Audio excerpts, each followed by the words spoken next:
dan rekan-rekan saya. Saya Ahmad Dhani dari absen 3. Saya Fadila Muldawaryanti, absen 15. Di sini kami akan menjelaskan sejarah tentang gerakan perempuan pada masa perjuangan dan pemilihan umum pertama di Indonesia. simak terus videonya. Ketersebaran kekuatan dan identitas nasional baru menunjukkan bahwa di era globalisasi digital, kekuatan tidak lagi hanya milik negara, tetapi juga tersebar pada berbagai faktor seperti perusahaan multinasional, SM, dan juga komunitas digital. Dalam konteks Indonesia, gerakan perempuan masa perjuangan berperan penting dalam memperjuangkan hak dan peran perempuan di masyarakat serta pemerintahan Aisyah Muhammadiyah yang didirikan pada tahun 1917 fokusnya adalah pada pendidikan sosial bagi perempuan dengan mendirikan sekolah kegiatan dakwah dan pemberdayaan ekonomi sesuai dengan ajaran Islam. Muslimat NU yang didirikan pada tahun 1946 berperan membangun kesadaran keislaman dan juga kebangsaan, membantu perjuangan kemerdekaan melalui dukungan logistik, pendidikan, dan juga semangat nasionalisme. Pasca kemerdekaan, organisasi ini terus aktif dalam pendidikan Islam, pemberdayaan ekonomi, dan juga kesejahteraan keluarga. Selanjutnya, kita akan bahas Perwari dan Gerwis atau Gerwani. Perwari adalah Persatuan Wanita Republik Indonesia 1945. Didirikan setelah kemerdekaan, Perwari memperjuangkan hak perempuan di bidang politik, sosial, dan ekonomi. Mereka mendorong perempuan aktif dalam pemerintahan, pendidikan politik, serta membantu korban perang dan kesejahteraan keluarga. Di masa patriarki yang kuat, Perwari berani memperjuangkan kesetaraan gender.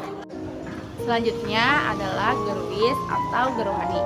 Gerwis adalah Gerakan Wanita Indonesia dan Gerwani adalah Gerakan Wanita Indonesia Baru 1950 sampai 1954. Gerwis lahir tahun 1950 untuk memberdayakan perempuan lewat pendidikan dan advokasi hak-hak mereka, terutama di kalangan buruh dan petani.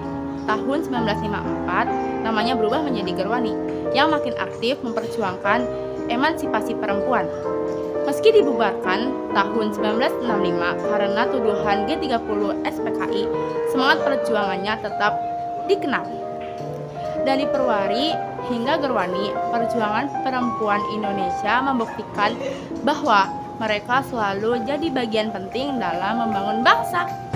Nah, yang kedua adalah pemilihan umum pertama 1955. Pada tahun 1953, pemerintah membentuk Panitia Pemilihan Indonesia (PPI). Pemilu dilaksanakan 2 tahap. Tahap pertama pada 29 September 1955 memilih anggota DPR.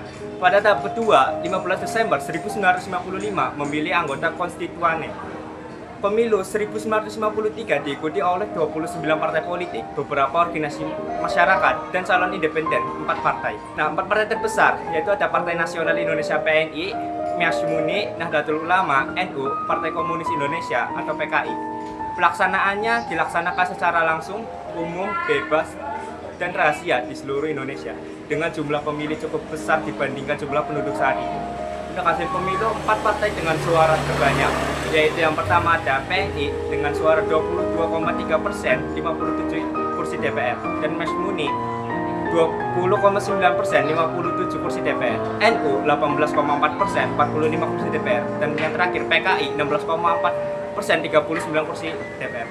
Dan yang pembentukan konstituante, tahap kedua pemilu menghasilkan anggota konstituante yang bertugas menyusun UUD baru mengganti UUD sementara 1950. Namun tidak tercapai kesepakatan dengan dibubarkan melalui dekret Presiden 5 Juli 1959 oleh Soekarno. Dan dampak pemilu 1955, peningkatan partisipasi politik, terbentuknya sistem multipartai, dan yang terakhir awal demokrasi parlementer.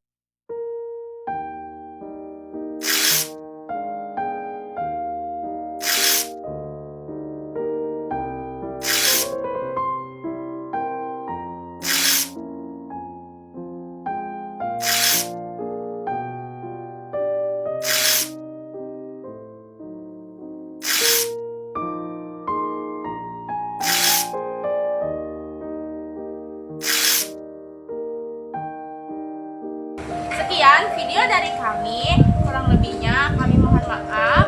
Wassalamualaikum